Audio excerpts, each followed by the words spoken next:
Valmik कराडचा punter गोट्या गित्तेवरचा मकोका रद्द करण्यात आलाय। गित्तेसोबत असलेल्या 5 जणांवरचाही मकोका रद्द करण्यात आलेला आहे। परळीतील सहदेव सातबाई हत्येच्या प्रयत्नात मकोका दाखल करण्यात आला। पोलीस महासंचालकांनी 7 पैकी 5 जणांवरचा मकोका हा रद्द केलेला आहे। तर वाल्मिक कराडचा राईट हँड गोट्या गित्तेवरचा मकोका हा रद्द करण्यात आलेला आहे। परळीतील सहदेव सातबाई हत्येच्या प्रयत्नात मकोका दाखल करण्यात आला होता। पोलीस महासंचालकांनी 7 पैकी 5 जणांवरचा मकोका हा रद्द केलेला आहे।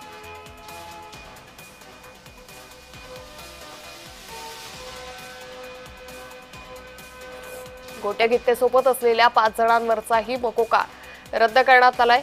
तर वाल्मिक कराडचा राईट हँड असलेल्या गोट्या गित्तेवरचा मकोका रद्द करण्यात आल्याची माहिती समोर येते। परळीमधील या गुन्ह्यादरम्यान त्याच्यावरती मकोका दाखल करण्यात आला होता। पोलीस महासंचालकांनी 7 पैकी 5 जणांवरचा मकोका हा रद्द केलेला आहे। त्यामुळे एकंदरीतच गोट्या गित्तेला मोठा दिलासा मिळाला असं दिसून येतंय। गित्तेसोबत असलेल्या 5 जणांवरचाही मकोका हा रद्द करण्यात आलेला आहे। परळीतील सहदेव सातबाई हत्येच्या प्रयत्नात हा मकोका दाखल करण्यात आलेला आहे। वाल्मिक कराडचा राईट हँड गोट्या गित्तेवरचा मकोका रद्द केलाय।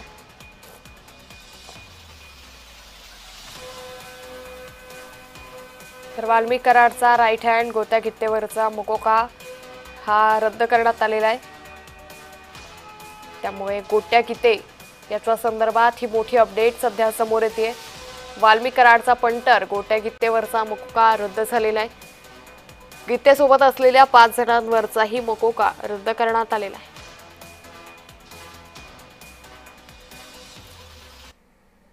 परळी येथे सहदेव सातभाई यांच्यावर जो प्राणघातक हल्ला झाला होता त्या अनुषंगाने त्यांच्या प्रकरणामध्ये ज्या 7 जणांवर मकोका लावण्यात आला होता त्याच्यापैकी 5 जणांचा मकोका हा पोलीस महानिरीक्षकांनी रद्द केला आहे। म्हणजे त्यांचे नाव मकोकामधून वगळले आहेत। फक्त 7 जणांपैकी 2 जणांचेच मकोकामध्ये नाव ठेवलेले आहेत।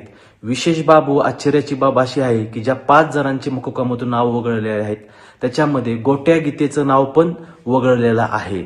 म्हणजे ज्यावेळेस सहदेव सातभाई प्रकरणाचं चार्जशीट किंवा कागदपत्र हे पोलीस महानिरीक्षकांकडे बीड व परळी पोलिसांनी पाठविले त्यावेळेस महाराष्ट्राच्या पोलीस महानिरीक्षकांना असं वाटले की गोट्या गीते हा सराईत आरोपी नाहीये, हा फार सज्जन माणूस आहे, म्हणून त्याचं नाव हे मकोकामधून वगळलं असन किंवा बीड किंवा परळी पोलिसांनी पोलीस महानिरीक्षकांना गोट्या गीतेची गुन्हेगारी पार्श्वभूमी गुन्हेगारी व त्याच्यावर असणाऱ्या मुळात गुन्हे केस हे पोलीस महानिरीक्षकांना सांगितले नसतील।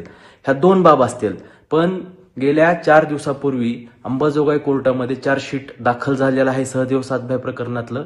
त्याच्यामध्ये गोट्या गीते व त्याचे 4 सहकारी ह्यांचे नाव मकोकामधून वगळण्यात आलेले आहेत। ही किती हास्यास्पद बाब आहे। म्हणजे गोट्या गीते हा दिवसा ढवळ्या लोकांच्या दारात जातोय, त्यांचं जिवंतपणी त्यांच्या दारात जाऊन श्राद्ध घालतोय। त्याचे अनेक व्हिडिओ आपण प्रसार माध्यमावर पाहिलेले आहेत। तो किती अशा एक वाईट व क्रूर विकृत मानसिकतेचा गुन्हेगार आहे। त्याच्यावर महाराष्ट्रामध्ये असंख्य गुन्हे आहेत। तरीही महाराष्ट्राच्या पोलीस महानिरीक्षकांनी गोट्या गीतेसहित त्याच्या 4 सहकाऱ्यांचे नाव हे मकोकामधून वगळण्यात आलेले आहेत।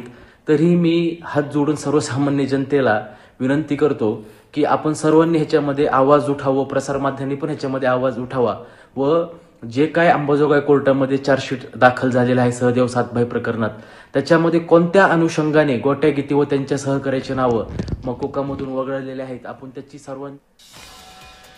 तर परळीतील सहदेव सातबाई हत्येच्या प्रयत्नात मकोका दाखल करण्यात आलेला होता आणि हाच मकोका आता रद्द करण्यात आलाय। पोलीस महासंचालकांनी 7 पैकी 5 जणांवरचा मकोका रद्द केलाय।